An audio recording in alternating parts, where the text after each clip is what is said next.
ऋषभ ने नैन्सी की तरफ देखते हुए कहा, ओह, तो तुम थी वह लड़की, है ना? आखिर तुम हो कौन? वह सब कुछ जो सिर्फ और सिर्फ नैन्सी जानती थी, वह तुम्हें कैसे पता? बताओ मुझे, कौन हो तुम? उसे शक हो रहा था कि नैन्सी पहले से ही उसके इरादों के बारे में जान चुकी होगी, जिससे ही उसने इस लड़की को आदित्य के पास भेजा होगा। लेकिन अगर ऐसा ही था तो उसने सच में नैन्सी को कम आंका था। अब उसे कहाँ पता था कि नैन्सी राजवंश ही थी। वहीं नैन्सी भी उसकी आंखों में से उसकी दिल की बात समझ रही थी, जिससे उसने मुस्कुराकर कहा, अगर सच बोलूं तो यकीन करोगे? जिस पर ऋषभ ने बिना किसी भाव के साथ कहा, बताओ, कौन हो तुम? जिस पर नैन्सी के चेहरे पर से स्माइल गायब हो गई और उसकी आंखों में खून उतर आया था। उसने गुस्से के साथ कहा, तेरी मौत हूँ। जिस पर ऋषभ का हल्का सा मुस्कुराया, साथ ही डॉली भी हंसने लगी थी। वहीं ऋषभ ने कहा, तुम्हें कोई और जवाब नहीं मिला? ये डायलॉग काफ़ी ज़्यादा पुराना हो गया है, लेकिन फिर भी अगर तुम मेरी मौत हो तो हाँ, कोशिश कर लो। लेकिन कोई भी सफल नहीं हुआ है। जिस पर नैन्सी ने कहा, हाँ, क्योंकि तुम्हारी मौत मेरे हाथों में ही लिखी हुई थी, तो ऐसे कैसे कोई भी तुम्हें मार देता? जिस पर ऋषभ ने कहा, मैं दाद देता हूँ तुम्हारे कॉन्फिडेंस को, लेकिन मेरे दिमाग से कुछ सवाल घूम रहे हैं और मैं उनका जवाब चाहता हूँ। तुम्हारा मेरा पीछा करने की वजह क्या है? जिस पर नैन्सी ने कहा, इसकी कोई भी वजह नहीं है, मुझे तुम्हारी मौत चाहिए है बस। जिस पर ऋषभ ने कहा, बट मैं तुमसे कभी भी नहीं मिला हूँ, ना ही मैं तुम्हारे बारे में जानता हूँ। आखिर किसके कहने पर मारने आई हूँ? क्या अपने पति को बचाने के लिए? नैन्सी से तुम्हारा क्या कनेक्शन था? जिस पर नैन्सी ने कहा, मैं तुम्हें किसी भी सवाल का जवाब देना जरूरी नहीं समझती। रही बात मेरे पति की, तो किसी में भी इतनी हिम्मत नहीं है मेरे पति को हाथ लगाने की। यह सुनकर आदित्य उसे काफी प्यार से देख रहा था। आखिर वह लड़की उसे अपना पति बोल रही थी, जिससे वह बेहद काफी ज्यादा प्यार करता था। वहीं ऋषभ ने डिस्कस्टिंग स्माइल के साथ, यानी कि तुम मेरे जवाब सही सही नहीं दोगी, है ना? जिस पर नैन्सी ने कहा, नहीं, बल्कि मैं जवाब दे भी देती तो तुम्हें यकीन नहीं होगा कि मैं ही नैन्सी राजवंश हूँ। जैसे ही ये नाम वहाँ खड़े सबने सुना, वैसे ही वहाँ खड़े सबके पैरों के नीचे से जैसे जमीन ही खिसक गई थी। लेकिन फिर अचानक से सभी के चेहरे पर हंसी आ गई थी और वहीं डॉली, जिसका रंग अचानक से उड़ गया था, वह भी हंसने लगी थी।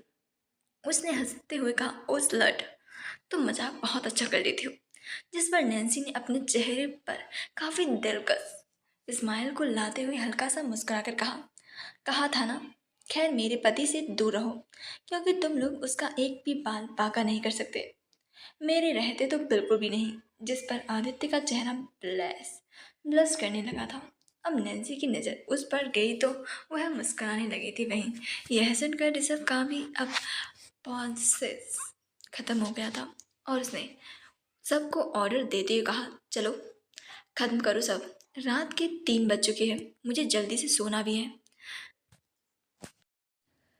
जिस पर उनके सभी आदमियों ने ओके बॉस कहा और सभी लोग नैन्सी की तरफ बढ़ने लगे थे। जिस पर आदित्य की आंखों में भी खून उतर आया था। वहीं नैन्सी आदित्य के लिए थोड़ी दूर हुई और फिर उसने अचानक से ऋषभ की तरफ गन को पॉइंट कर दिया और फिर उसने जल्दी से एक गन को दूसरी डायरेक्शन में फायर किया तो एक बॉडीगार्ड जमीन पर था, जिससे सबकी नज़र उस तरफ गई। उसने हेड शॉट दिया था, जिससे एक पल के लिए सब लोग हैरान हो गए थे। फिर सभी ने भी जल्दी जल्दी अपनी गन को निकाल लिया था। वहीं ऋषभ ने भी जल्दी से अपनी गन को निकालना चाहा, लेकिन वह अचानक से हैरान हो गया क्योंकि उसके पास तो गन ही नहीं थी। यह देखकर उसने जल्दी से नैन्सी के हाथ में गन को देखा, जिसे वह मुस्कुराते हुए घुमा रही थी। और फिर उसने ऋषभ की तरफ देखते हुए कहा, क्या हुआ? यही ढूंढ रहे थे ना? जैसे ही ऋषभ ने सुना कि उसने क्या कहा है, वैसे ही ऋषभ की आंखें छोटी हो गई। उसने गुस्से के साथ, तुमने कैसे, कब किया ये? जिस पर नैन्सी ने हंसते हुए कहा, ऑफ कोर्स, जब मैं तुम्हारे ऊपर गिरी थी ना, तभी निकाल दिया था। लेकिन अफसोस कि तुम्हें इस बात का एहसास तक नहीं हुआ, मिस्टर माफिया। सो सैड ना। यह कहते हुए उसके चेहरे की मुस्कुराहट और भी गहरी हो गई थी। उसकी मुस्कुराहट किसी रात की रानी से भी कम नहीं थी। वहीं उसकी बात को सुनकर ऋषभ गुस्से से भर गया था। उसने गुस्से के साथ कहा, पकड़ो दोनों को जल्दी से, जल्दी को एक को भी नहीं छोड़ना। जिस पर सभी बॉडीगार्ड जल्दी से उन दोनों की तरफ बढ़े। यह देखकर नैन्सी मुस्कुराई और उसने खुद को तैयार किया। फिर उन सभी की तरफ देखते हुए कहा, जल्दी चलो, आओ, आज मेरे हाथों से कोई भी नहीं बचने वाला। उसकी आंखों में डार्क ऑरा था, जिससे सभी लोग जल्दी से उसकी तरफ बढ़े। यह देखकर नैन्सी ने जल्दी से उस आदित्य के हाथ को पकड़ा, जो लड़ने के लिए बिल्कुल तैयार था। उसने जल्दी से उसके हाथ को पकड़कर आदित्य को कार का दरवाज़ा खोलकर उसे फ्रंट सीट पर धक्का दिया और जल्दी से ड्राइविंग सीट पर बैठते हुए कार को स्टार्ट किया। उसके अचानक से ऐसे एक्शन थे, आदित्य काफ़ी, उसे लगा हुआ है दोनों लड़ने वाले थे, लेकिन ये क्या था। उसने हैरानी से कहा, क्या हम भागने वाले हैं? जिस पर नैन्सी ने कार के इंजन को स्टार्ट करते हुए, तुम्हें तुम 20 आदमियों से लड़ सकते हो? 20 आदमियों से तुम्हारी मरने जैसी हालत हो गई, तो ये तो हाईली ट्रेन फाइटर है, इसमें एक ही 20 के बराबर है, तो क्या तुम लड़ लोगे? और मैं अभी इस हालत में नहीं कि लड़ सकूं, इसलिए भागना ही बेस्ट ऑप्शन है। ये कहते हुए उसने सामने देखा तो जो लोग, सभी लोग कार के आगे खड़े थे। वही उसकी बात सुनकर आदित्य को अंदर काफ़ी ज़्यादा लो फील हो रहा था। यह सब उसकी तरफ ही देख रहा था। वही ऋषभ ने उन्हें कार में बैठते हुए कहा, फायरिंग करो, छोड़ना मत किसी को। जिस पर बॉडीगार्ड ने कार पर फायरिंग कर ली, जिस पर नैन्सी ने कार को एक झटके के साथ शुरू किया और उसकी स्पीड को काफ़ी बढ़ने के बाद अचानक से वहाँ से काफ़ी स्पीड में दौड़ा दी। उसने सामने किसी का भी ख्याल नहीं किया था, जिसे देखकर ऋषभ ने गुस्से से कहा, पीछा करो उनका। आज वह लोग यहाँ से जाने नहीं चाहिए, वरना तुम लोगों की खैर नहीं है।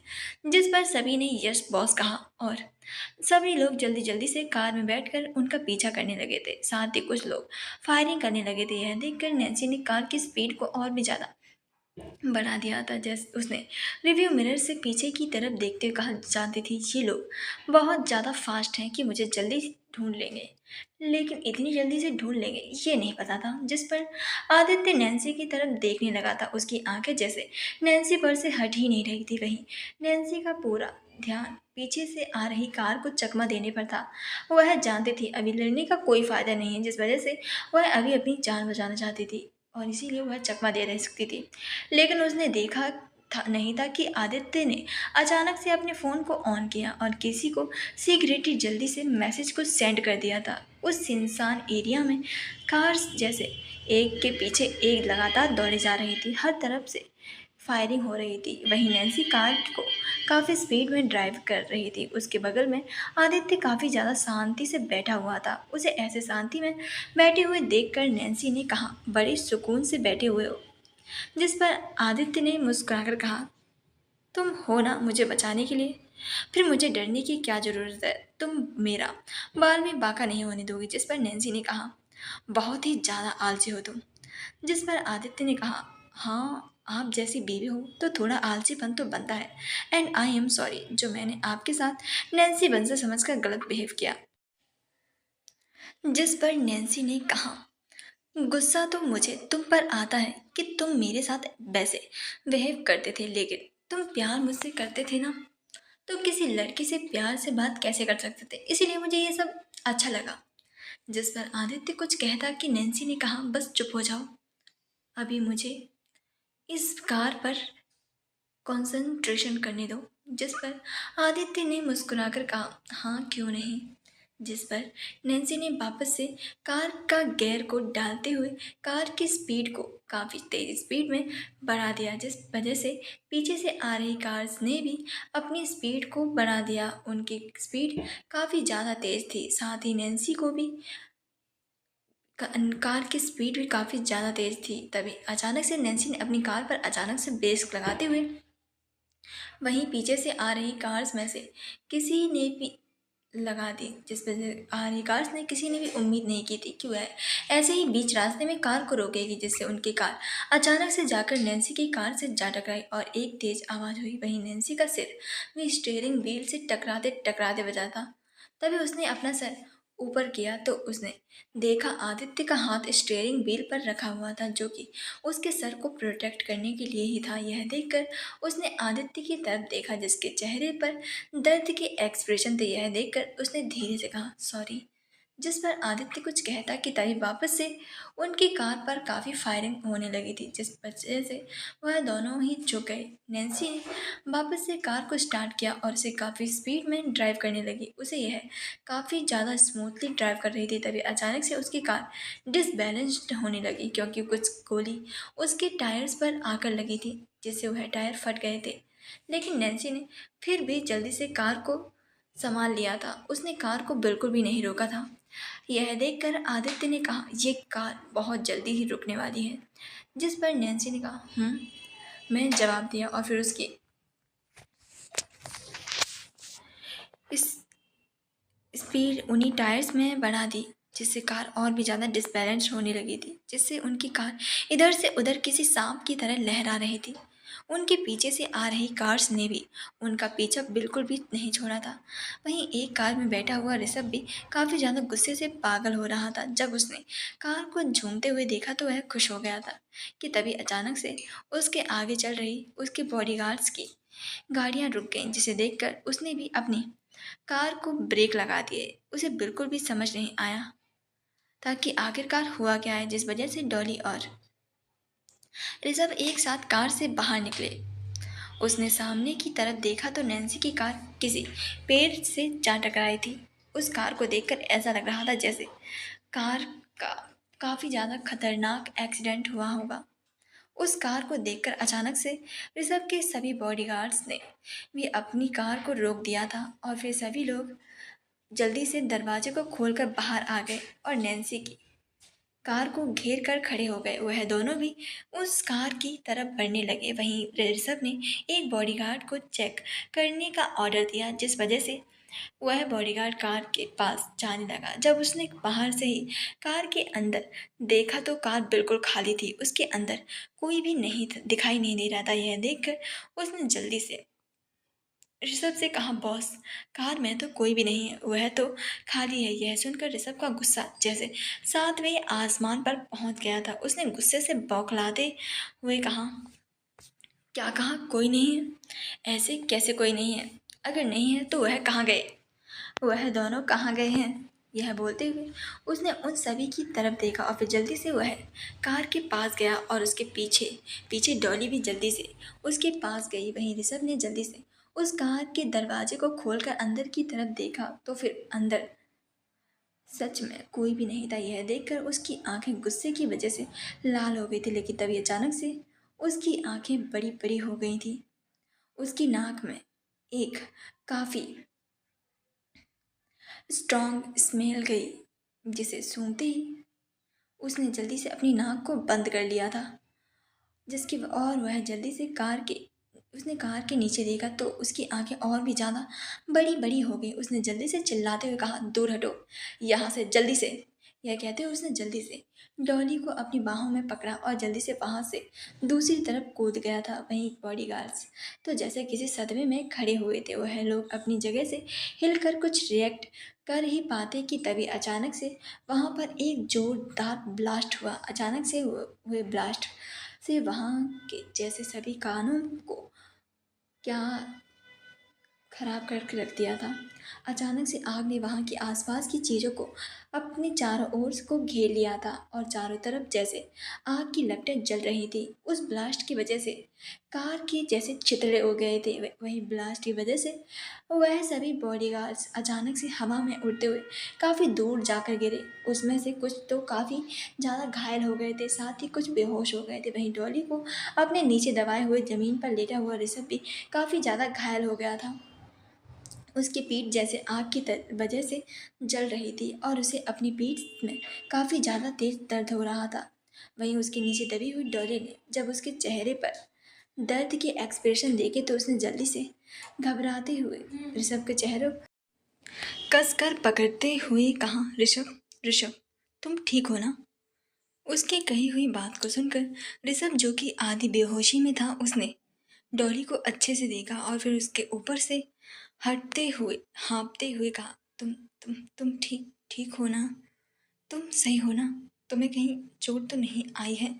जिस पर डॉली ने जल्दी से उसे पकड़ते हुए कहा, हाँ बेबी, मैं बिल्कुल ठीक हूँ, लेकिन मुझे कुछ ठीक नहीं लग रहा है।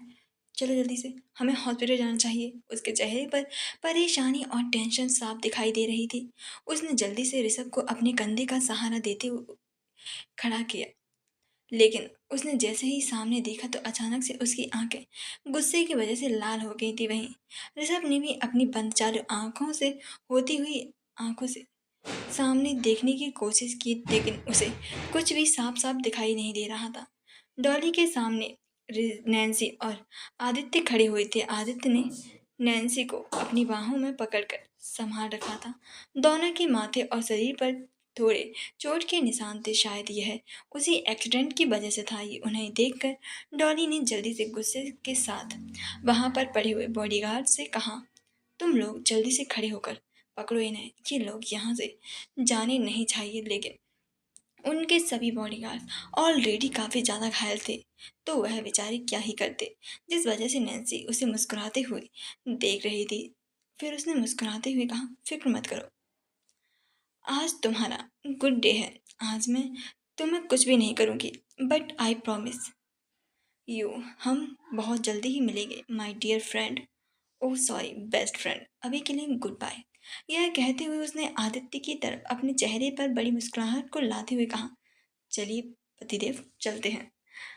आदित्य जो ने दो जैसे इसी का भी वेट कर रहा था, उसने जैसे ही यह कहा उसने जल्दी से नैन्सी को अपनी गोद में उठा लिया और उसे रिजर्व की कार से वहां से लेकर चला गया। वहीं डॉली बस गुस्से से अपना पैर पटकते हुए रह गई थी। तभी अचानक से ऋषभ भी बेहोश हो गया। यह देखकर वह जैसे अचानक से सदमे में चली गई थी। साथ ही वह काफ़ी ज़्यादा डर गई थी। उसने बड़ी मुश्किल से ऋषभ को ले जाकर कार में बिठाया और जल्दी से हॉस्पिटल जाने के लिए निकल गई। साथ ही उसने एम्बुलेंस को भी कॉल कर दिया था। उसने कार को ड्राइव करते हुए गुस्से के साथ कहा, तुम्हें तुम्हें तो मैं छोड़ूंगी नहीं। तुम जानते नहीं हो तुमने किससे पंगा लिया है। 1 घंटे बाद, इस वक्त जब सुबह के 6 बज रहे थे, लगातार ड्राइव करने के बाद आदित्य नैन्सी को लेकर अपने मैंसन पहुंच गया था। नैन्सी पूरी रात से अपनी आंखों को बंद किए हुए थी और सीट पर ही सो रही थी। वह पहले ही एक्सीडेंट से पूरी तरीके से रिकवर नहीं हुई थी और अचानक से एक और बार एक्सीडेंट होने से उसकी तबीयत भी कुछ खास ठीक नहीं थी, जिस वजह से जब आदित्य ने उसे कार को अपनी मैंसन के सामने जाकर रोका तब भी वह सो ही रही थी। यह देखकर आदित्य को काफ़ी ज़्यादा डर लग रहा था कि कहीं कोई प्रॉब्लम तो नहीं हो जाए, वह बेहोश तो नहीं हो गई है ना। फिर वह जल्दी से उसे अपनी गोद में उठाकर अंदर लेकर आया, जिस पर उसके कुछ मेड जो सफाई कर रहे थे, जब उन्होंने आदित्य को अपनी गोद में नैन्सी को लेकर आते हुए देखा तो अचानक से वह सभी लोग हैरान हो गए थे, क्योंकि जब से उनकी शादी हुई थी तब से उन सभी ने कभी भी उन दोनों को साथ में नहीं देखा था।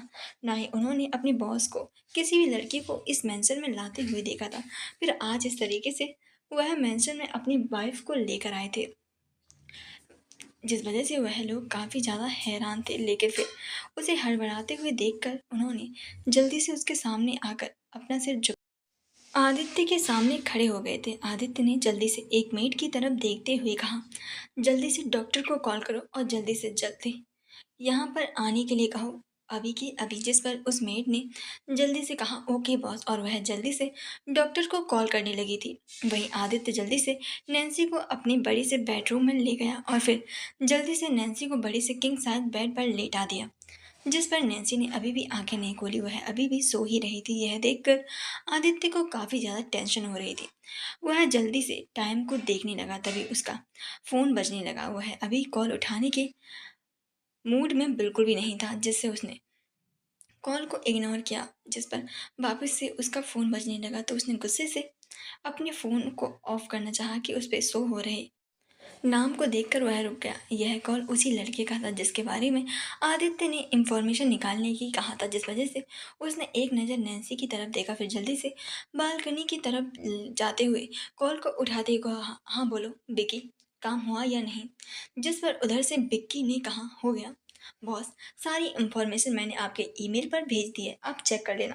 जिस पर आदित्य ने कहा, ठीक है। यह कहते हुए वह कॉल को रखने ही वाला था कि तभी अचानक से विक्की ने जल्दी से कहा, बॉस 1 मिनट, बस 1 ही मिनट। जिस पर आदित्य ने अपनी कोल्ड वॉइस में कहा, क्या काम है तुम्हें। जिस पर विक्की ने एक्साइटेड होते हुए कहा, बॉस आज आपने आर्मी को बुलाया है इतने दिनों बाद, आखिर आप क्या करने जा रहे हैं? मैं भी शामिल हो जाऊँ क्या? जिस पर आदित्य को उससे बात करने में कोई भी इंटरेस्ट नहीं था। उसने जल्दी से कहा, ओके, लेकिन अपना हुलिया सही करके आना मेरे सामने, समझे? यह कहते हुए उसने कॉल को डिस्कनेक्ट कर दिया। वहीं कहीं एक दूर सिगरेट रूम के अंदर एक लड़का काफ़ी सारे कंप्यूटर्स के आगे बैठा हुआ था। उसके सामने एक बड़ी सी मॉनिटर स्क्रीन लगी हुई थी जिस पर काफ़ी सारे हिडन कीवर्ड दिखाई दे रहे थे। साथ ही काफ़ी ज़्यादा इंफॉर्मेशन वहाँ पर शो हो रही थी। एक लड़का उस कंप्यूटर के सामने रखी हुई चेयर पर अजीब ढंग से बैठा हुआ था। उसका एक पैर कंप्यूटर के चेयर के ऊपर रखा हुआ था, साथ ही दूसरा पैर अजीब ढंग से नीचे पड़ा हुआ था। वह काफ़ी सुस्त दिखाई दे रहा था, लेकिन उसके चेहरे पर काफ़ी ज़्यादा एक्साइटेडमेंट के भाव थे। उसने अपने हाथ में फ़ोन को पकड़ा हुआ था। उसने काफ़ी अजीब ढंग से कपड़े पहन रखे थे, साथ ही उसके बाल काफ़ी ज़्यादा लंबे थे जो कि उसके पूरे चेहरे को ढक रहे थे। उसने जैसे अपनी इस वक्त की हालत बना रखी थी, उसे देखकर ऐसा लग रहा था जैसे कि वह काफ़ी दिनों से नहाया ही नहीं है। उस पूरे रूम में जैसे गंदगी फैली हुई थी, साथ ही उसके बालों की वजह से उसका चेहरा भी दिखाई नहीं दे रहा था। उस कमरे में केवल कंप्यूटर स्क्रीन की ही लाइट थी, बाकी वहां पर कोई लाइट भी नहीं थी। उस लड़के ने अजीब ढंग से फोन की तरफ देखा और फिर अपनी तरफ देखा, फिर अपना मुंह बनाते हुए कहा, बॉस सच में काफी ज्यादा रूड है। मैं एक एथिकल हैकर हूँ, इसमें हुलिया का क्या काम? लेकिन उन्हें कैसे पता मेरा हुलिया ठीक नहीं है? खैर, आखिर बॉस करने क्या वाले हैं? जो भी हो, काफ़ी इंटरेस्टिंग लग रहा है। यह कहते हुए उसके होठों पर एक मिस्टीरियस सी स्माइल खेल गई थी। फिर कुछ सोचते हुए वह जल्दी से कंप्यूटर के सामने बैठ गया और उसकी पतली उंगलियां जल्दी जल्दी से लैपटॉप के कीबोर्ड पर नाचने लगी थी। वहीं दूसरी तरफ ओबरॉय मैंशन के अंदर डॉक्टर ने आकर नैन्सी का चेकअप किया, साथ ही उसे रेस्ट करने के लिए एक बेहोशी का भी इंजेक्शन दे दिया था। साथ ही उसकी चोटों पर मेडिसिन लगाने के बाद आदित्य को नैन्सी का ख्याल रखने और कुछ इंस्ट्रक्शंस देकर वह वहां से चला गया। दोपहर के 3 बजे नैन्सी ने अपनी आंखों को धीरे से खोला। उस अपना सर काफ़ी ज़्यादा भारी महसूस हो रहा था, क्योंकि उसे बेहोशी का इंजेक्शन जो लगाया गया था। वहीं आदित्य, जो कि नैन्सी के बेड के सामने वाले सोफा पर बैठा अपने लैपटॉप पर काम कर रहा था, वह आज अपनी कंपनी के लिए नहीं गया था। वह अपने सारे काम को घर पर ही कर रहा था। जब उसने नैन्सी को होश में आते हुए देखा तो वह जल्दी से खड़ा हुआ और नैन्सी के पास आ गया और उसे बैठाने में मदद की। तो नैन्सी ने चारों तरफ देखते हुए कहा, मैं कितनी देर से यहाँ पर सो रही हूँ? जिस पर आदित्य ने कहा, पूरे 10 घंटे हो चुके हैं तुम्हें। जिस पर नैन्सी ने कुछ नहीं कहा और उसने अपने पेट पर हाथ रख लिया, क्योंकि उसे अब काफ़ी ज़्यादा तेज भूख लग रही थी। उसके मूवमेंट्स को देखते ही आदित्य समझ गया था कि उसे भूख लग रही है, जिस वजह से आदित्य ने जल्दी से कहा, मैं खाना लेकर आता हूँ। जिस पर नैन्सी ने अपना सिर हाँ में हिलाया। थोड़ी देर बाद आदित्य उसके लिए खाना लेकर आया, उसके पास आकर बैठ गया। उसने अपने हाथ में एक खिचड़ी का बाउल पकड़ रखा था, जिसे देखकर नैन्सी ने अपने हाथ को आगे बढ़ाना चाहा कि आदित्य ने जल्दी से मुस्कुराता हुए कहा, रुको मैं खिलाता हूँ। जिस पर नैन्सी ने अपनी आंखें बड़ी बड़ी करते हुए कहा, बट मैं खा सकती हूँ, मेरे हाथ से ही, मुझे कोई बेबी ट्रीटमेंट नहीं चाहिए। जिस पर आदित्य ने नाराज़गी से कहा, लेकिन मैं अपने हाथों से ही तो खिलाना चाहता हूँ, इसीलिए तुम शांति से बैठ जाओ। जिस पर नैन्सी ने कहा, बट। जिस पर आदित्य ने जल्दी से अपने हाथ को एक उंगली को उसके होठों पर रखते हुए कहा, मैंने कहा ना, चुप हो जाओ और शांति से बैठी रहो, मैं खिला रहा हूँ ना।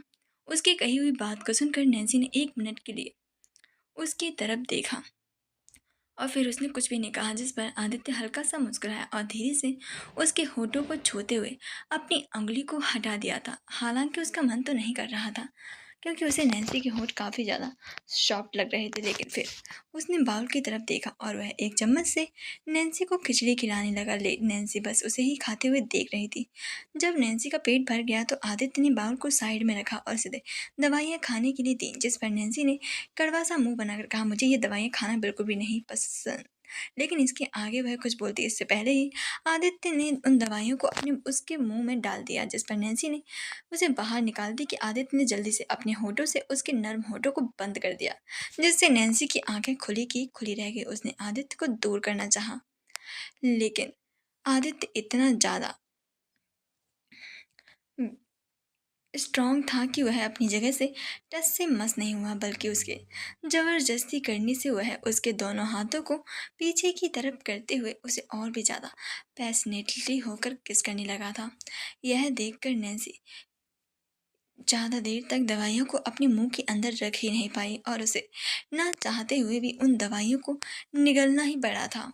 उन दवाइयों का कड़वा टेस्ट आदित्य के भी मुंह में चला गया था, लेकिन उसने फिर भी नैन्सी को किस करना नहीं छोड़ा था। वह उसके लोअर लिप को लगातार वाइट किए जा रहा था। जब आदित्य ने देखा कि उसने दवाइयों को निगल लिया है तो वह नैन्सी से दूर हो गया और उसे के प्यार से बालों को सहलाते हुए बोला, गुड गर्ल, और उसके सामने से ऐसे हटा जैसे कि कुछ हुआ ही नहीं था। वहीं नैन्सी बस उसे अपना मुंह खोले देख रही थी। फिर उसने गुस्से के साथ कहा, तुम पागल इंसान, मेरे साथ जबरदस्ती कैसे कर सकते हो? हाँ।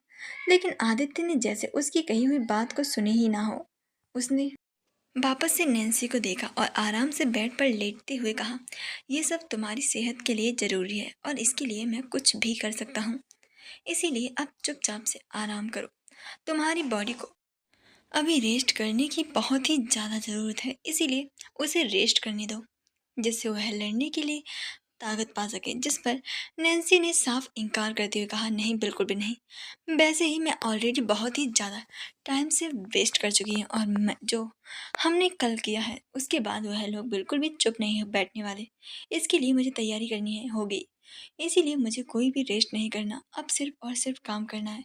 और यह वापस से उठने लगी कि आदित्य ने जल्दी से उसे ज़बरदस्ती बेड पर बैठाते हुए कहा, देखो, अगर तुम्हें कुछ करना है तो तुम्हें अपनी तबीयत को सही करनी ही होगी, वरना ऐसे तो तुम कुछ भी नहीं कर पाओगी और बार बार ऐसे ही चोट खाती रहोगी तो और भागना होगा। इसीलिए समझो और अभी सिर्फ और सिर्फ आराम करो, ये बहुत ही ज़्यादा ज़रूरी है।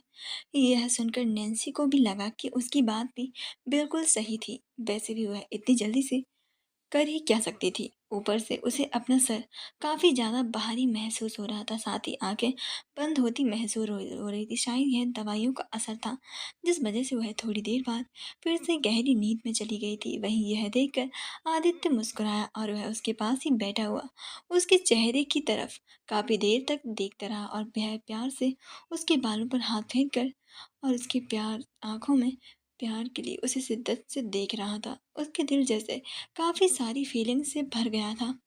तभी अचानक से उसका फ़ोन वाइब्रेट हुआ, जिस पर उसका ध्यान टूटा और उसने जब फ़ोन की तरफ देखा तो उसमें एक मैसेज आया हुआ था, जिसे देखकर उसने एक नज़र नैन्सी की तरफ देखा और फिर प्यार से उसके माथे पर हल्के से किस करते हुए वह वहाँ से कहीं जाने के लिए निकल गया। उसने मेड्स को नैन्सी का ख्याल रखने के लिए कहा और अपनी कार को लेकर वहां की सिक्योरिटी को टाइट करके वहां से चला गया था। वहीं दूसरी तरफ एक बिला जो कि जंगल के बीचों बीच बना हुआ था, वह काफ़ी ज़्यादा आलीशान था। उसके चारों ओर घना जंगल ही जंगल था, जहाँ पर हर तरफ ही तरफ जंगली जानवर घूमते थे। उस बिला के चारों ओर काफ़ी ज़्यादा टाइट सिक्योरिटी थी। हर तरफ ब्लैक कपड़े पहने हुए, अपने हाथों में बड़ी बड़ी राइफल को लिए हुए काफ़ी वेल ट्रेंड फाइटर खड़े हुए थे, जिन्होंने ऊपर से नीचे तक काले कपड़े पहने हुए थे। वह आलीशान मीना बाहर से काफ़ी ज़्यादा खूबसूरत था, लेकिन वहाँ की टाइट सिक्योरिटी को देखकर साफ समझ आ रहा था कि वहाँ पर किसी भी बाहर वालों का आना बिल्कुल ही वर्जित था। तभी एक ब्लैक कलर की BMW कार उस बिला के बड़े से दरवाजे से आती हुई दिखाई दी। जैसे ही वह वहाँ की बॉडीगार्ड्स ने उस कार को देखा, उन्होंने जल्दी से अपने बाकी आदमियों को जल्दी से सतर्क होने के लिए कहा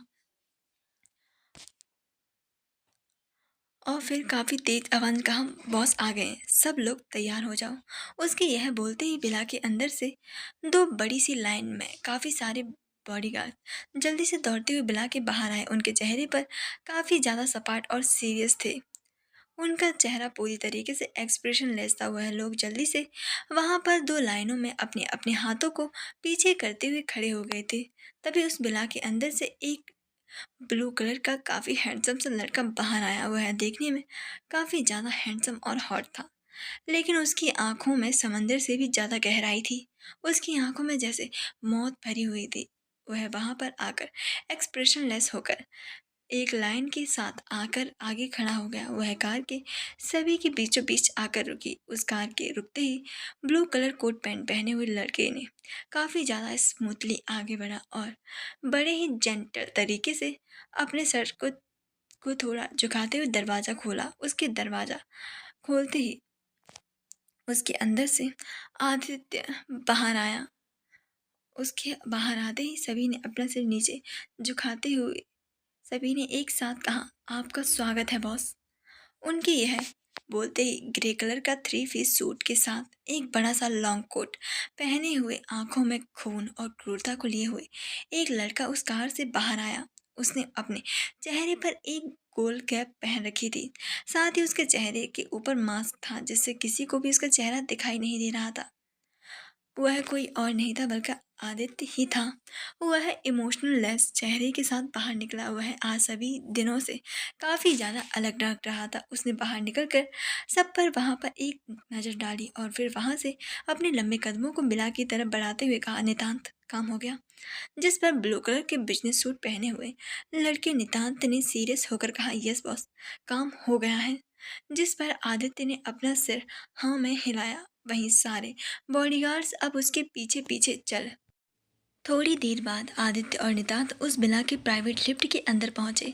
वहीं काफ़ी सारे बॉडीगार्ड लिफ्ट के बाहर ही अपना सर झुकाकर रुक गए थे। वहीं नितांत ने जल्दी से लिफ्ट के बटन को प्रेस किया और आदित्य लिफ्ट के अंदर गया और फिर नितांत ने ग्राउंड फ्लोर पर जाने के लिए बटन प्रेस किया। काफ़ी सावधानी के साथ आदित्य के आगे थोड़ा साइड में खड़ा हो गया। पूरे लिफ्ट में जैसे सन्नाटा था। थोड़ी देर बाद वह लिफ्ट ग्राउंड फ्लोर के अंदर जाकर खुला। आदित्य और नितांत लिफ्ट से बाहर निकले। वहां पहुंचते ही वहां खड़े हुए बॉडीगार्ड ने जल्दी से अपना सर झुकाकर उन्हें ग्रीट किया। जिस पर आदित्य ने बिना किसी एक्सप्रेशन के साथ सीधे अंदर की तरफ जाने लगा था। थोड़ी देर बाद वह लोग एक बड़े से हॉल के अंदर थे जहाँ की दीवारें ब्लैक कलर की बनी हुई थी और वह किसी टॉर्चर रूम की तरह लग रहा था। वहाँ पर टॉर्चर करने का सारे सामान रखे हुए थे। काफ़ी सारे बॉडीगार्ड्स वहाँ पर मौजूद थे। साथ ही कई सारे लोग वहाँ पर बंधे हुए थे। जैसे ही आदित्य वहाँ पर पहुँचा वैसे ही उसके सभी बॉडीगार्ड जल्दी से अपना सर झुकाकर उसके सामने खड़े हो गए थे। वहीं जिन लोगों को बांध कर रखा गया था उन लोगों की हालत काफ़ी ज़्यादा बुरी थी। उनके शरीर से खून जैसे किसी पानी की तरह बह रहा था।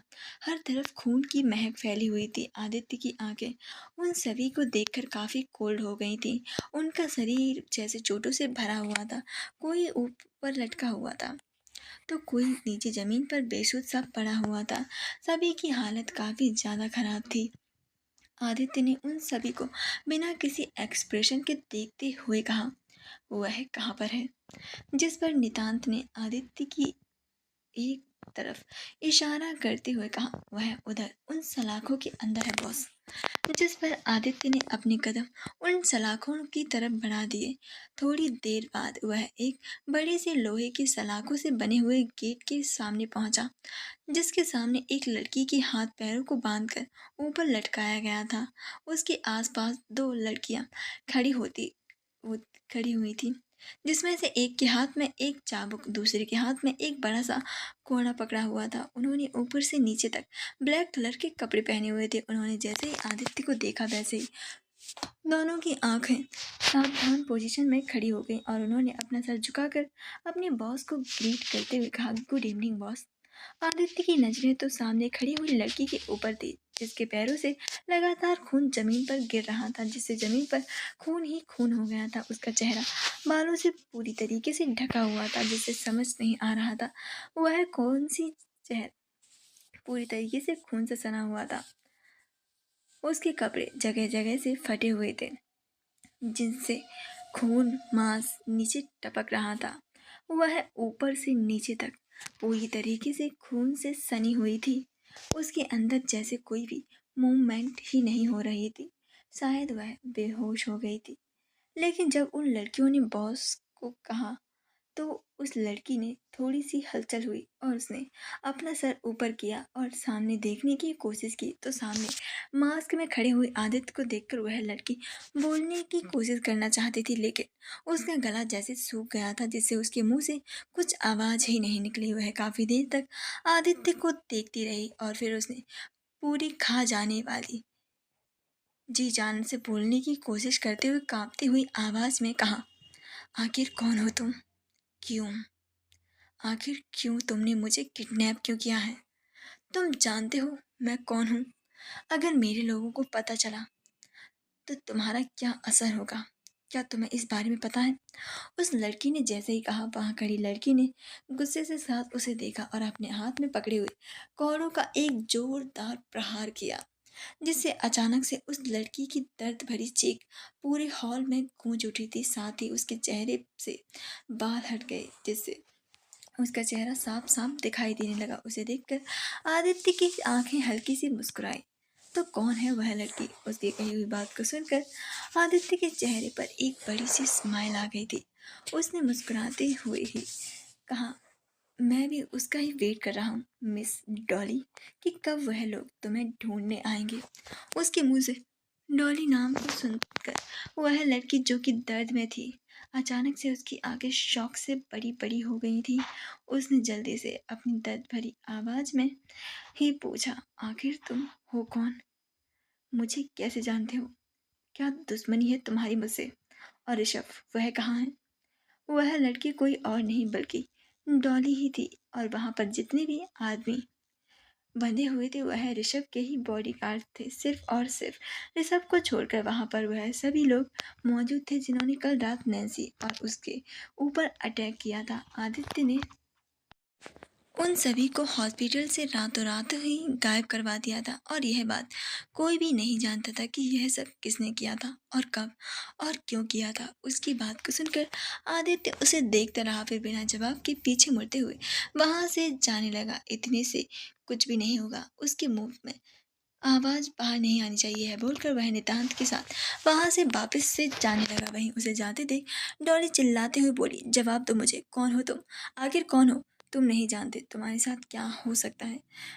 तुम उसने यही कहा ही था कि उसके ऊपर जैसे चाबुक और कौड़े की बरसात होने लगी थी, और अब जैसे उसकी चीखें पूरे हॉल में गूंजने लगी थी जो कानों को फाड़ देने वाली थी। वहीं आदित्य और नितांत वहां से निकल गए थे। वहीं नितांत बिल्कुल साथ आदित्य के साथ चल रहा था। उसने अपने मुंह से एक शब्द भी नहीं कहा था। वह लोग वहां से निकलकर वापस से लिफ्ट से ऊपर आए और एक बड़े से हॉल के अंदर एंटर हुए।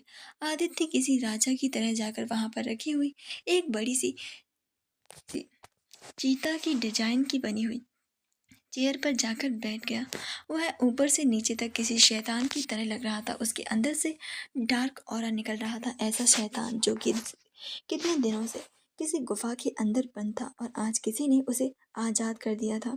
उसने अपनी ठंडी नजरों को पूरे हॉल में दौड़ाया और वहां पर सामने कई सारी चेयर लाइन से रखी हुई थी, लेकिन अभी वह चेयर्स खाली थी और उन पर कोई भी नहीं था। नितांत ने जल्दी से कुछ फाइलों को हाथ में लिया और आदित्य के आगे रखते हुए बोला, हमने क्वीन ऑर्गेनाइजेशन को पूरी तरीके से मिटाने के लिए सारे इंतजाम कर लिए हैं बॉस। बस आपके ऑर्डर की ज़रूरत है। जिस पर आदित्य ने कहा, नहीं, अभी कुछ भी नहीं करना है, अभी उन्हें ऐसे ही रहने दो। जिस पर नितांत एक सेकंड के लिए चुप रहा, फिर उसने हिचकिचाते हुए कहा, लेकिन बॉस इसकी क्या ज़रूरत है? हम किस चीज़ का आखिर वेट कर रहे हैं? आप जानते हैं ना, हमने आज जो किया है उसके बाद वह लोग शांत नहीं बैठेंगे और हमें ढूंढने के लिए वह ज़मीन आसमान को एक कर देंगे। और यह समय जब वह लोग हमें जानते भी नहीं हैं, तो यह बहुत ही ज़्यादा सही समय है उन्हें पूरी तरीके से मिटाने के लिए। जिस पर आदित्य ने अपनी कोल्ड वॉइस में कहा, जो कहा है वह करो, अभी इस पर कोई भी ध्यान देने की ज़रूरत नहीं है। बस इस चीज़ का ध्यान रखो कि वह लोग क्या कर रहे हैं। आखिरकार वह भी तो यही चाहता था कि वह लोग उसे ढूंढने के लिए पागल हो जाएं, लेकिन कभी भी वह लोग उसे ढूंढ ही ना पाए। वह चाहता तो अभी के अभी ही क्वीन ऑर्गेनाइजेशन को पूरी तरीके से मिटा सकता था और रातों रातों ही बर्बाद कर सकता था। वह इतने दिनों से जिस दिन का इंतजार कर रहा था, आखिर वह दिन आ ही गया था। लेकिन इसी दिन उसे नैन्सी के बारे में भी पता चला था, जिस वजह से वह यह काम अकेले कैसे कर सकता था। अब जब के लिए बदला लेना था, वह अब उसके सामने थी। आदित्य नैन्सी का पूरा साथ देना चाहता था, जिस वजह से उसने अपने पहले प्लान को ड्रॉप कर दिया था। फिर उसने नितांत की तरफ देखते हुए कहा, उन सभी बॉडीगार्ड्स को यहाँ पर बुलाओ। जिस पर नितांत, जो कि किसी गहरी सोच में खोया हुआ था, उसे समझ नहीं आ रहा था कि आखिरकार बॉस का मन इतनी अचानक से कैसे बदल गया। आखिरकार उसके बॉस ही थे जो इतने दिनों से उसके ऊपर दबाव पर दबाव बनाए जा रहे थे कि एक दिन ऐसा नहीं गया था जिस दिन वह उन सभी के ऊपर इस चीज़ को लेकर गुस्सा ना हुआ था। लेकिन अब जब आज उन सभी के सारे इंतजाम कर दिए गए थे, तो उसने ही कुछ ना करने का ऑर्डर दे दिया था। क्या यह उनके साथ नाइंसाफ़ी नहीं थी? वहीं जब आदित्य ने देखा नितांत ने उसकी बात नहीं सुनी है, तो उसने अपनी आंखों को छोटा करते हुए कहा, नितांत, तुम सुन रहे हो मैं क्या बोल रहा हूँ? वहीं नितांत ने जैसे ही अपने बॉस की गुस्से से भरी आवाज़ सुनी, वह अचानक से अपनी सेंस में वापस आते हुए बोला, सॉरी सॉरी बॉस, मैं अभी बुलाता हूँ। यह कहते हुए वह जल्दी से वहाँ से चला गया।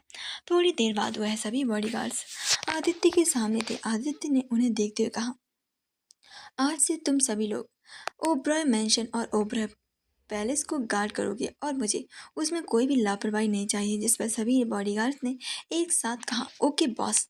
जिस पर आदित्य ने उन्हें वहां से जाने को कहा। उन सभी के वहां से जाने के बाद आदित्य ने अपनी पॉकेट से एक फोटो को निकालकर नितांत के आगे रखते हुए कहा, मुझे इस टैटू के बारे में सारी जानकारी निकाल कर दो, साथ ही यह भी पता करो कि उन ऑर्गेनाइजेशन के बारे में आदित्य की ओबरॉय के पीछे क्यों पड़ी हुई है। मुझे जल्द से जल्द इसकी सारी डिटेल चाहिए। यह सुनने के बाद नितांत ने उस फोटो को ले लिया और उस पर बने हुए टैटू को देखने लगा। ये वही टैटू था जो कि आदित्य की चेस्ट पर बना हुआ था। लेकिन नितांत नहीं जानता था कि आखिर बॉस टैटू के बारे में क्यों जानना चाहते थे। लेकिन उसे जो ऑर्डर दिए गए थे, बस उसे किसी भी हाल में उन्हें पूरा करना ही था, जिस वजह से उसने अपना सर हाँ में हिलाकर कहा, ओके बॉस। जिस पर आदित्य ने कहा, प्लूटो, उससे डील हुई तुम्हारी? जिस पर नितांत ने टेंशन के साथ कहा, नहीं बॉस, वो आपसे मिलना चाहता था, तभी वह हमारे साथ डील करेगा। जिस पर आदित्य ने थोड़ी देर तक सोचने के बाद कहा, ठीक है, फिर चलो, मुझे भी मिलना है उससे। यह सुनकर नितांत अपने बॉस को देखने लगा, क्योंकि आदित्य किसी से भी जल्दी नहीं मिलता था। सिर्फ वही था जो जानता था कि वह आदित्य ओबरॉय था। दुनिया के लिए तो वह एक क्रूर और काफी खतरनाक शैतान था, जिसके नाम के बारे में भी किसी को भी नहीं पता था। सब लोग उसे शैतान ही बुलाते थे। हर बार डील शैतान के राइट हैंड कहे जाने वाले नितांत ने ही की थी। नितांत आदित्य का पर्सनल असिस्टेंट और सेक्रेटरी था, जो कि उसके माफिया का खास इंसान भी था, जिसे इस पूरे ऑर्गेनाइजेशन की कमांड को उसके हाथ में बिना डर से आदित्य ने दे रखा था।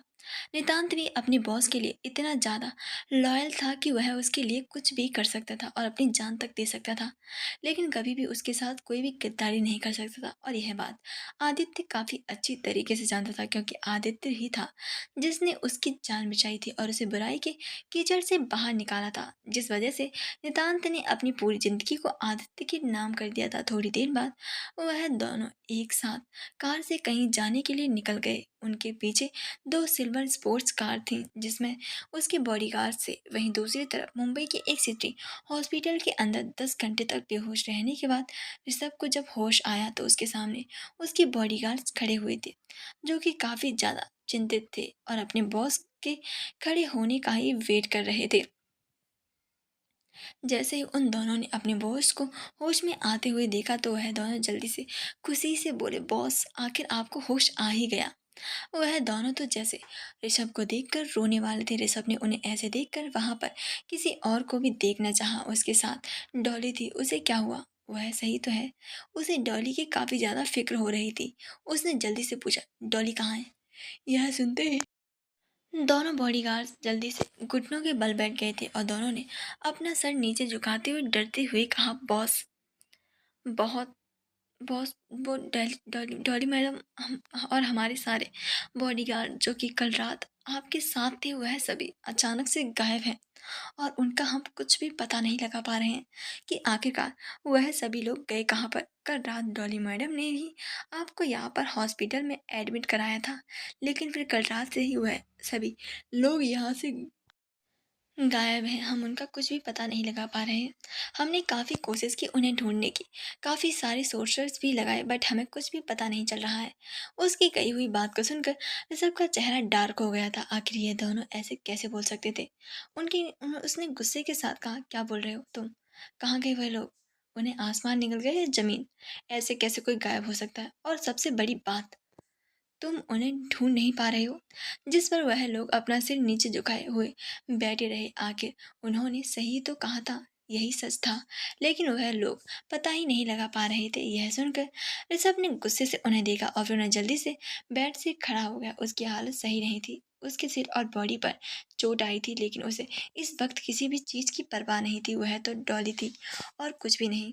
आखिर कैसे कैसे वह गायब हो गई? वहीं उसे खड़ा होते देखकर एक बॉडीगार्ड ने जल्दी से कहा, बॉस, अभी आप जल्दबाजी नहीं कर सकते, आपको आराम करने की। लेकिन इसके आगे वह कुछ और बोलता कि और या फिर कहता, उससे पहले ही ऋषभ ने उसे जानलेवा नजरों से देखा। अगर किसी को भी सिर्फ आंखों से ही मारना होता तो वह अभी तक उसे 1000 बार मार चुका होता। उसने शर्म से अपना सर नीचे झुका लिया था। उसकी कुछ भी बोलने की हिम्मत तक नहीं हो रही थी। वहीं ऋषभ वहां से गुस्से से चला गया था। उसके जाने के बाद बॉडीगार्ड ने सामने वाले बॉडीगार्ड से कहा, मुझे तो कोई भी टेंशन नहीं हो रही है कि वह डॉली को किसी ने गायब कर दिया। आखिर वह इसी लायक थी। वह अपने आप को जब देखो तब हमारी क्वीन की तरह बचने की कोशिश करती थी। मुझे नहीं समझ आया कि बॉस ने हमारी क्वीन को क्यों मारकर इस चुन भी कैसे लिया, जो बस हमेशा उसकी चापलूसी ही करती थी और काम धाम कुछ भी नहीं। दूसरे बॉडीगार्ड ने जैसे ही यह सुना, उसने जल्दी से उस बॉडीगार्ड का मुंह पर हाथ रखकर उसके मुंह को बंद कर दिया। उसने जल्दी से इधर उधर देखा कि कोई सुन तो नहीं रहा है ना, लेकिन वहां पर कोई भी नहीं था। यह देखकर उसने एक गहरी सांस ली और फिर गुस्से के साथ उस बॉडीगार्ड से कहा, तुम पागल हो गया? तुम औरत का नाम भी कैसे ले सकते हो? लेकिन अगर अब मरना चाहते हो क्या? बॉस ने स्ट्रिक्टली ऑर्डर दिए हुए कि उसका नाम कोई नहीं ले सकता, और ना ही तुम डॉली मैडम के खिलाफ कुछ भी बोल सकते हो। तुम्हें अपनी जान प्यारी नहीं क्या? जिस पर पहला बॉडीगार्ड चुप हो गया था। यह देखकर दूसरे बॉडीगार्ड ने अपना मुंह हर वक्त बंद रखने को कहा और वह लोग भी वहां से चले गए थे। वहीं दूसरी तरफ ओबरॉय मैंशन के अंदर एक मेड काफी सावधानी के साथ नैन्सी के रूम में एंटर हुई, क्योंकि आदित्य ने उसे काफी सख्त तरीके से ऑर्डर देते हुए कहा था कि नैन्सी को हर आधे घंटे में जाकर चेक करते रहना। अगर उसे होश में आए तो उसे इन्फॉर्म कर दिया जाए। जिस वजह से वह काफी सावधानी से नैन्सी के रूम में पहुंची और उसने बेड की तरफ देखा। लेकिन जब उसने बेड की तरफ देखा तो उसकी आंखें बड़ी बड़ी हो गईं, क्योंकि वहां पर नैन्सी नहीं थी। यह देखकर उसने जल्दी से उसे पूरे रूम में ढूंढा, लेकिन पूरे रूम में चेक करने के बाद भी उसे नैन्सी कहीं भी नहीं मिली। यह देखकर उसने वॉशरूम के पास जाकर उसके अंदर से आवाज़ को सुनना चाहा, लेकिन अंदर से भी कोई आवाज़ नहीं आ रही थी। यह देखकर उसने दरवाजे को खटखटाया, लेकिन जब 2 मिनट तक किसी ने कोई भी रिस्पॉन्स नहीं किया तो उसने जल्दी से दरवाजे को खोलकर देखा तो वॉशरूम पूरी तरीके से खाली था। यह देखकर उसने चारों तरफ देखा और फिर वह जल्दी से रूम से बाहर आई और उसने सभी को नैन्सी को ढूंढने के लिए बोल दिया। जिस पर सभी लोग जल्दी से नैन्सी को ढूंढने के लिए लग गए। वहीं उस मेड ने जल्दी से उस रूम को फिर से चेक किया तो उसकी नज़र साइड टेबल पर रखे हुए नोट पर गई। उस नोट को देखते ही वह अचानक से परेशान हो गई। ओबरॉय मैंशन के अंदर जैसे वहां पर सभी लोग जल्दी से नैन्सी को ढूंढने के लिए लग गए थे। सभी ने पूरे घर को छान मारा था, साथ ही बाहर चारों ओर नैन्सी को ढूंढ लिया था। लेकिन चारों ओर ढूंढने के बाद भी नैन्सी का कहीं भी कोई भी नामो निशान नहीं दिखाई दे रहा था। साथ ही किसी को भी यह पता नहीं चला था कि आखिरकार अचानक से वह लोग कहाँ गायब हो गई थी। जिस वजह से वह मेड जो नैन्सी के मिलने का वेट कर रही थी, उसने जल्दी से डरते हुए अपने बॉस को कॉल कर दिया। वहीं दूसरी तरफ होटल के एक प्राइवेट रूम के अंदर एक ब्लैक कलर का कोट पैंट पहने हुए लड़का, लंबा चौड़ा लड़का बैठा हुआ था। वह देखने में काफ़ी ज़्यादा बॉडी बिल्डर की तरह लग रहा था। उसकी बड़ी बड़ी मूछें थी, चेहरा काफ़ी ज़्यादा सख्त और एक्सप्रेशन लेस था। उसके सामने आदित्य बिल्कुल शांत होकर चेयर पर बैठा हुआ था। उन दोनों के पीछे उनके असिस्टेंट खड़े हुए थे। घंटे तक 1 घंटे तक बातें होने के बाद नितांत ने जापानीज भाषा में उससे पूछा, क्या आप डेट के लिए तैयार हैं? जिस पर वह मोटा बॉडी बिल्डर आदमी कुछ कहता कि तभी जबरदस्ती दो आदमी रूम के अंदर आए, जिसमें से एक आदमी काफी ज्यादा गुस्से में दिखाई दे रहा था। उसने गुस्से से उस आदमी से कहा, आप आखिर ऐसा कैसे कर सकते हैं? आपने हमारे साथ डील फाइनल करने के लिए कहा था, तो आप अब ऐसे कैसे किसी और के साथ डील कर सकते हैं? उस आदमी को आता देख और उसकी बातों को सुनकर नितांत गुस्से से घूर कर उस आदमी को देखने लगा था। तभी एक बॉडीगार्ड ने अंदर आते हुए कहा, सॉरी सर, ये लोग पता नहीं जबरदस्ती अंदर आ गए। जिस पर आदित्य ने बस कोल्ड आंखों से उन्हें देखा और उन्हें वहां से जाने के लिए कहा। वहीं उसे जापानी आदमी ने अंदर आए हुए आदमियों की तरफ देखा और उसने अपनी लैंग्वेज में ही पूछा, क्या तुम लोग कौन हो? यह सुनकर वह आए हुए आदमी जैसे हक्के बक्के होकर खड़े हुए थे, साथ ही काफी ज्यादा गुस्से से भर गए थे। वे सभी गुस्से से भरे हुए थे और उनमें से एक ने अपनी उंगली उठाते हुए चिल्लाकर कहा, तुम्हारी हिम्मत कैसे हुई हमारी डील छीनने के? आए हुए आदमी आदित्य के कंपनी के राइवल थे और उन्होंने सुना कि उनके साथ काम करने वाले आदमी आदित्य के साथ अपनी मीटिंग कर रहा है, तो वह लोग गुस्से से भर गए थे और वह लोग यहाँ पर सीन क्रिएट करने आ गए थे। आदित्य ने शांत रहते हुए उनकी ओर देखा, जबकि जापानी व्यापारी ने भी अपनी कुर्सी से थोड़ा पीछे हटते हुए हल्की मुस्कान दी। दूसरा आदमी, जो और भी ज़्यादा गुस्से में था, उसके सीधे जापानी आदमी की ओर इशारा करते हुए कहा, तुम हमारे साथ डील करने वाले थे, हमने सब कुछ पहले ही तय कर लिया था, और अब तुम इस आदित्य के साथ ऐसे कैसे डील कर सकते हो? साथ ही हमें पहचानने से भी इनकार कर रहे हो। जापानी आदमी ने उसकी बातचीत सुनी और फिर एक हल्की हंसी के साथ बहुत ही विनम्रता से कहा, आपके साथ डील पर विचार किया गया था, लेकिन डील पक्की नहीं हुई थी। हमारी कंपनी को आदित्य की कंपनी के साथ अधिक भरोसा और लाभ दिखता है, इसीलिए हमने यह निर्णय लिया है कि हम आदित्य के साथ ही काम करेंगे। यह सुनकर पहला आदमी बुरी तरीके से चिल्लाते हुए आदित्य की ओर बढ़ते हुए बोला, तुम्हारे जैसे लोगों के कारण ही बिजनेस में धोखाधड़ी होती जा रही है। तुम जानते हो कि हमने कितनी मेहनत की थी, यह डील हमारी थी। आदित्य ने पूरी स्थिति को शांतिपूर्वक देख रहा था, फिर वह धीरे से खड़ा हो गया और फिर नितांत ने कहा, बॉस मैं हैंडल करता हूँ। जिस पर आदित्य ने उसे हाथ दिखाकर रोक दिया, तो नितांत ने कुछ भी नहीं कहा और वह अपने बॉस को देखने लगा। आदित्य ने उन आदमियों को देखा और अपनी गहरी आवाज में कहा, मैंने कोई धोखाधड़ी नहीं की है, लेकिन तुम लोग इस तरीके से किसी और की मीटिंग में ऐसे जबरदस्ती आकर दादागिरी जरूर कर रहे हो। बिजनेस कंपटीशन से चलता है और यहाँ बेस्ट प्रपोजल ही जीतता है। अगर आप लोग अपनी डील के लिए इतने कॉन्फिडेंट थे, तो क्या आपने यह सोचा था कि कहीं आपकी डील में कोई कमी तो नहीं रह गई हो, या बस ऐसे ही लड़ने चले आए? उसकी बात को सुनकर उन सभी ने एक दूसरे की ओर देखा, लेकिन उसके पास आदित्य के सवाल का कोई ठोस जवाब नहीं था। आदित्य ने एक कदम आगे बढ़ाते हुए कहा, अगर आपको लगता है कि आपकी पेशकश बेहतरीन थी, तो आपको चिंता करने की आवश्यकता नहीं है, लेकिन यहाँ हमारी कंपनी में जो प्रस्ताव दिया है वह अधिक सक्षम और बेस्ट है। जापानी आदमी ने आदित्य की बातों का समर्थन करते हुए सिर हिलाते हुए कहा, हमारी कंपनी हमेशा सर्वोत्तम और सुरक्षित विकल्पों को ही चुनती है और आपकी कंपनी सबसे बेस्ट है मिस्टर आदित्य। यह सुनकर वे सभी लोग एक पल के लिए चुप हो गए थे, लेकिन उनकी नाराजगी और बढ़ गई। वे फिर से आदित्य पर गुस्सा करते हुए बोले, मुझे तुम मत दिखाओ सिखाओ कि हमारे प्रपोजल में क्या कमी थी, बल्कि हमारा प्रपोजल भी बेस्ट था, लेकिन यह सब तुम्हारी ही चाल है, तुम ही हो कमीने। उसने जैसे ही यह कहा, वैसे ही आदित्य की कोल्ड नजरें उसके ऊपर पड़ी, जिस वजह से पता नहीं उसकी बोलती अचानक से बंद हो गई। वहीं आदित्य ने काफी शांति से कहा, आप यहाँ पर बिजनेस के लिए आए थे, ना कि गाली गलौज करने के लिए, लेकिन फिर भी अगर आप यही जारी रखना चाहते हैं तो आई एम सॉरी, मुझे आपकी अपनी तरीके से डील करना होगा। इसीलिए या तो आप लोग खुद चले जाइए या हमें आपको खुद ही धक्के मारकर निकालना होगा। आदित्य की इस धमकी से एक ताकत और दृढ़ता थी। उन लोगों ने एक बार फिर आदित्य और जापानी व्यापारी की ओर देखा और दोनों को ही काफ़ी ज़्यादा गुस्सा आ गया था, लेकिन वह दोनों ही जानते थे कि यह आदित्य का एरिया है और यहाँ पर वह लोग कुछ भी नहीं कर सकते थे। इसीलिए वह गुस्से से पैर को पटकते हुए वहाँ से चले गए। यह तूने अच्छा नहीं किया है, इसका तुझे बहुत बड़ा हर्जाना भुगतना होगा। और वह गुस्से से अपने अपने पैर को पटकते हुए वहाँ से चले गए। आदित्य ने एक लंबी सांस ली और फिर अपनी कुर्सी पर वापस बैठ गए।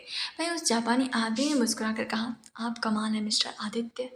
जिस पर आदित्य मुस्कुराया और फिर उन्होंने अपने पेपर्स को वापस निकाला और हस्ताक्षर किए, जिस पर दोनों के बीच की डील को अधिकारपूर्वक तौर पर मान्यता दी गई थी। तभी उस जापानी आदमी ने कहा, तो मिस्टर आदित्य शाम को डिनर पर मिले।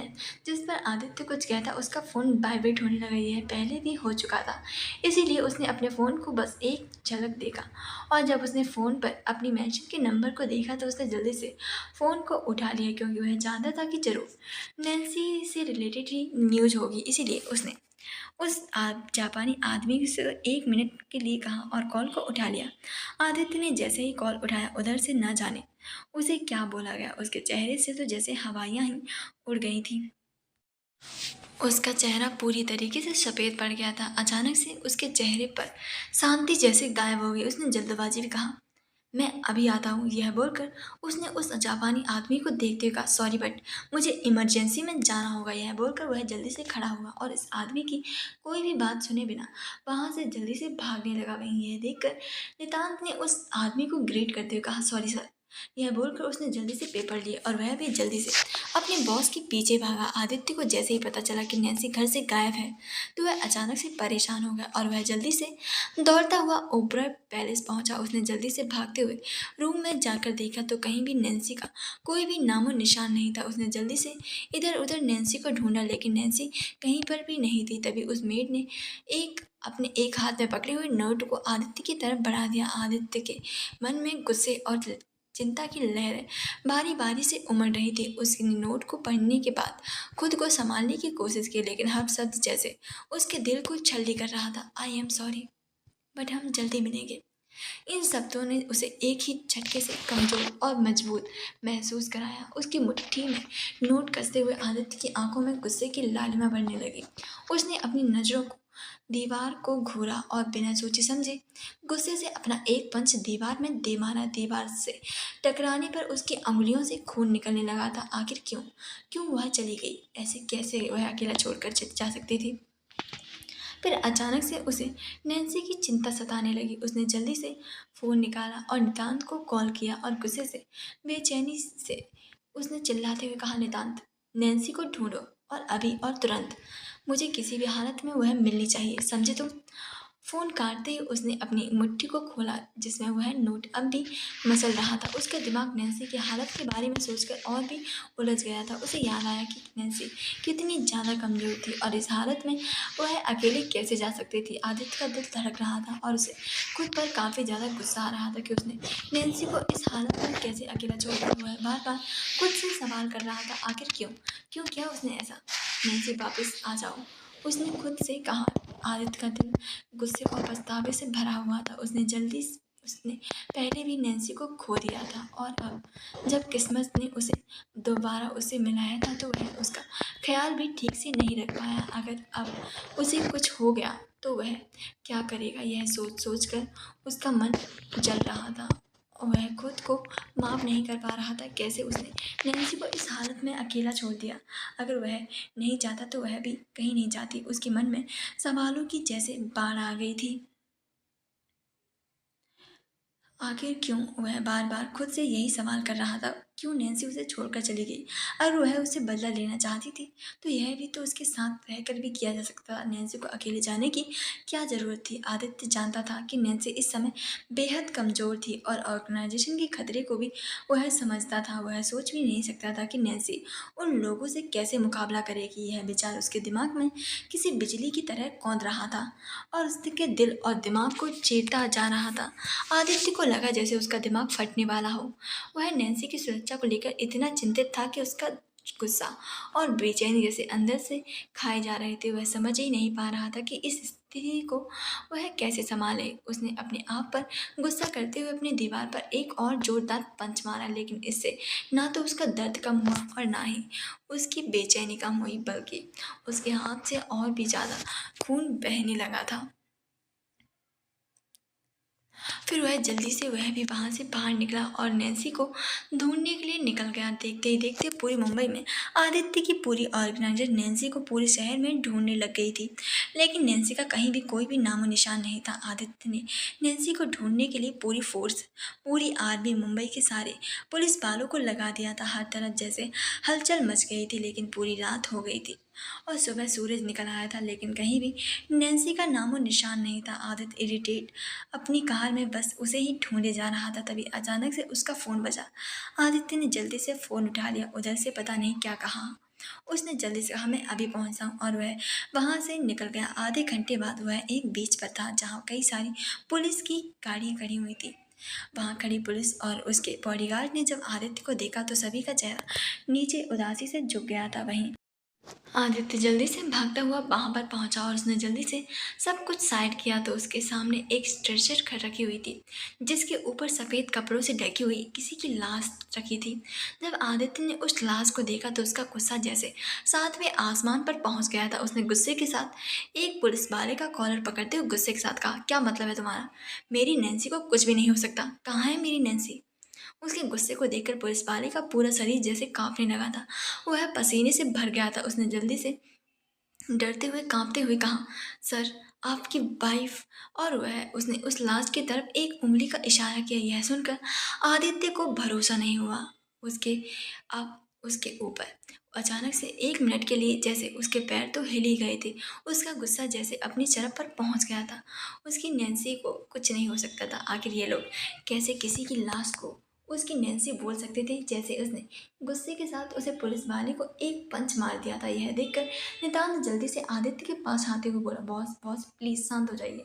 लेकिन आदित्य जैसे शांत होने के मूड में बिल्कुल भी नहीं था।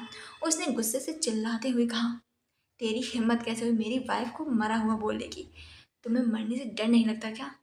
और वह उसे और भी ज़्यादा मारने लगा। आदित्य जैसे अपने आप को काबू में ही नहीं था, जिसे देखकर नितात ने जल्दी से सभी बॉडीगार्ड्स को, बॉस को उस पुलिस के बाले से दूर करने के लिए कहा। सभी लोगों ने जल्दी से आदित्य को पकड़ लिया और उस पुलिस वाले से दूर कर दिया। नितात ने जल्दी से हिम्मत जुटाकर अपने बॉस से कहा, सर, उसने झूठ नहीं कहा है। वह सच में हमारी नैन्सी मैडम ही है, हमारी नैन्सी मैडम ही है।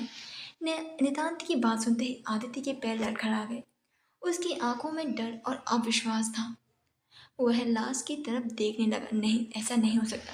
नैन्सी मुझे छोड़कर नहीं जा सकती। नहीं, ऐसा नहीं हो सकता, बिल्कुल नहीं। आदित्य के पैरों तले से जैसे जमीन खिसक गई थी। उसकी आंखों में अविश्वास और पीड़ा थी, जैसे किसी ने उसकी पूरी दुनिया कोई छीन लिया हो। वह कांपते हुए कदमों से धीरे धीरे स्ट्रेचर के पास पहुंचा। उसकी आंखें सफ़ेद कपड़े पे ढकी हुई लाश पर टिकी हुई थी, लेकिन उसे अभी भी यकीन नहीं हो रहा था। उसने कांपते हुए हाथों से उस लड़के को धीरे धीरे हटाया, जैसे उसके दिल की धड़कनें रुक गई हों। जैसे ही उसने कपड़े को पूरी तरीके से हटाया, उसकी सांसें थम गई। यह वाकई में नैन्सी थी। उसके कदम लड़खड़ा गए। वह नीचे घुटनों के बल बैठ गया और उसके चेहरे को एकटक देखने लगा। उसकी नैन्सी, जो हमेशा मुस्कुराती थी, आज इस तरह और शांत पड़ी थी। आदित्य का दिल टूट कर बिखर गया था। उसकी आंखों में अचानक से जैसे आंसू किसी झरने की तरह बहने लगे थे, जिन्हें रोकना उसके बस में नहीं था। वह बुरी तरीके से बिलखने लगा था। उसकी आंखों से आंसू जैसे रुकने का नाम नहीं ले रहे थे। उसने कांपते हुए हाथों से नैन्सी के चेहरे को छुआ, मानो उसे यकीन दिलाने की कोशिश कर रहा हो कि वह अभी भी जिंदा है, लेकिन सच्चाई ने उसे बुरी तरीके से झकझोर कर रख दिया था। आदित्य के पास शब्द नहीं थे।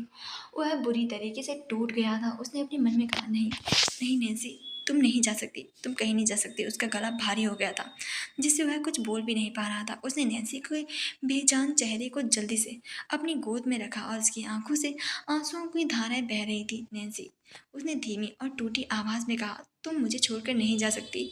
हमने तो कितने सपने देखे थे, तुमने कहा था, तुमने वादा किया था, फिर तुम कैसे जा सकती हो? आखिर कैसे? आसपास खड़े सभी लोग चुपचाप यह दृश्य देख रहे थे। अपने बॉस को बिखरा देखकर सभी लोग उदास हो गए थे। नितांत और चिराग, जो हमेशा से अपने बॉस के साथ हर परिस्थिति में खड़े रहते थे, उन्होंने भी अपना सिर नीचे किया हुआ था। उनके पास कहने के लिए कुछ भी नहीं था। उन्होंने कभी भी आदित्य को इस तरीके से टूटते नहीं देखा था। आदित्य जैसे किसी सदमे में चला गया था। उसकी आंखों में केवल दर्द और गहरा खालीपन था, जिससे वह बस नैन्सी को ही देखे जा रहा था। उसकी आंखों से बहते आंसू नैन्सी के खूबसूरत से बेजान चेहरे पर गिरते जा रहे थे। सो प्लीज़, आपको स्टोरी कैसी लग रही है कमेंट में ज़रूर बताना। साथ ही क्या नैन्सी सच में मर गई है या फिर कुछ हुआ है उसके साथ, लेकिन क्या, प्लीज़ कमेंट्स करके ज़रूर बताना। Thank you so much story को इतना प्यार देने के लिए। Thank you so much.